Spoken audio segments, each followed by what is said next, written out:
સાથે સૌથી પહેલાં શરૂઆત કરીએ, કારણ કે જે રીતનું આજનું એક હેન્ડઓવર છે, ગિફ્ટ નિફ્ટી તો ફ્લેટ સંકેતો આપી રહ્યું છે, પરંતુ જે ગઈકાલે નિફ્ટી બેંકમાં એક મજબૂતી અને હજુ પણ નિફ્ટી બેંક આઉટ પરફોર્મન્સ આપણને એને લીડ કરી રહી છે બજારની આ રેલીને.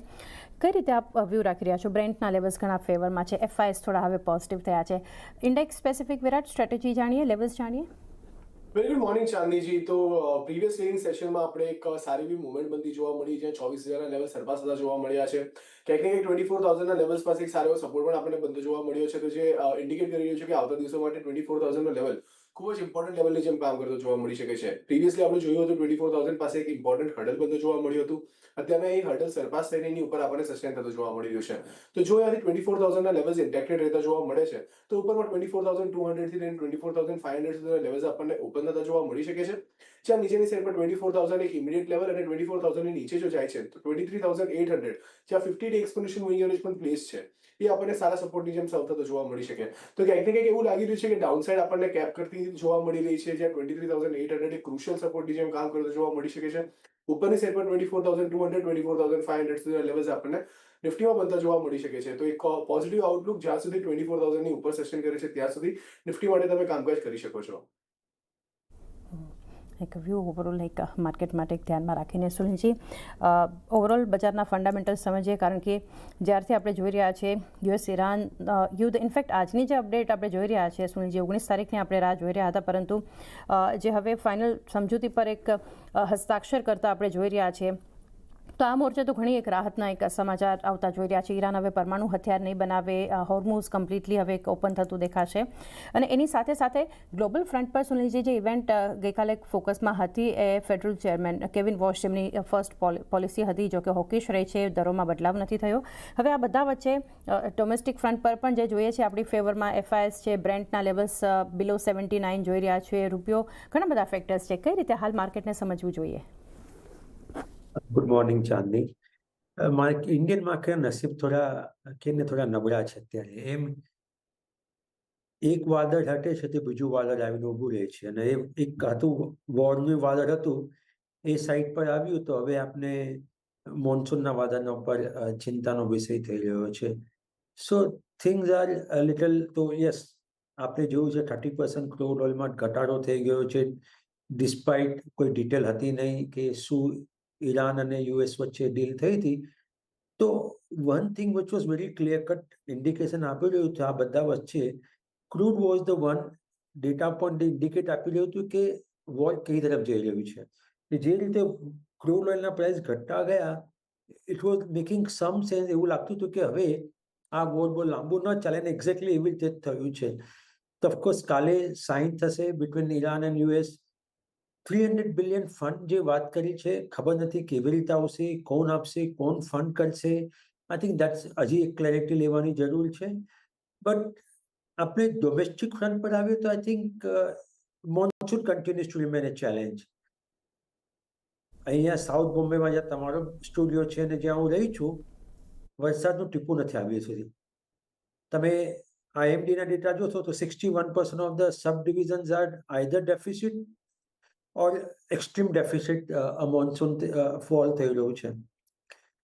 કદાચ 2015માં જે આપણે સુપર અલ નીનો જોયું તો કદાચ એવું થશે, કેમ કે આ વખતે નોટ ઓનલી અલ નીનો ખરાબ આવશે એવું લાગે છે, પણ આયોડી પણ તમારું ન્યુટ્રલ છે, અને that is nothing but Indian ocean dipole. અને જો એ બંને જ્યારે હોય ત્યારે નોર્મલી થોડી ડિફિકલ્ટ થઈ જાય. 2015માં જ્યારે અલ નીનો આવ્યો હતો ત્યારે FY 2016માં, that is the financial year 1st April 2015 till 31st March 2016, market gave negative 9% return. That of course, but having said that, GDP માં કોઈ ફરક નહોતો પડ્યો. In fact, India's GDP grew by 7.6%. Inflation was lower as compared to previous financial year of 4.9%. But there were other factors like China slowed down in that particular year. The Fed was about to hike rate of interest. FI was selling.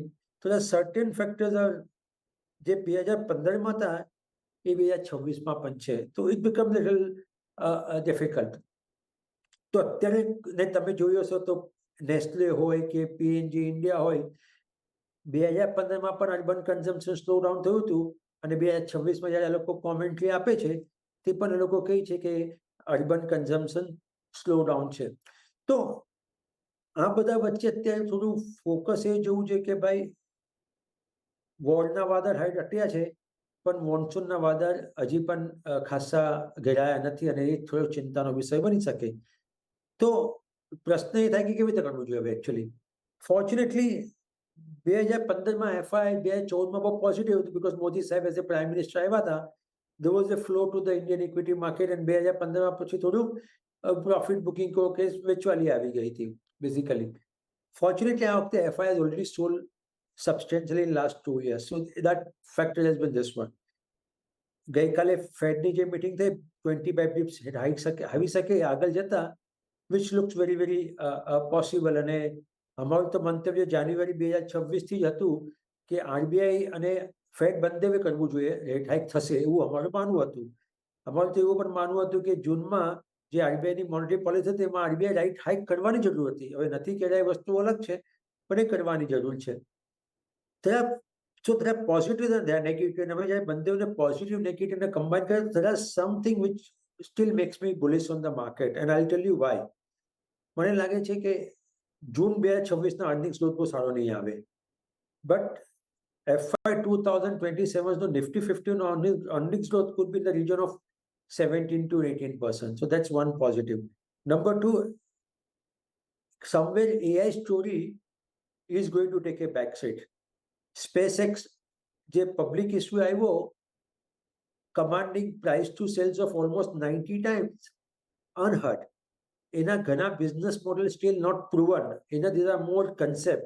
And even if they get successful, then also does it deserve this kind of a valuation? Looks very very difficult.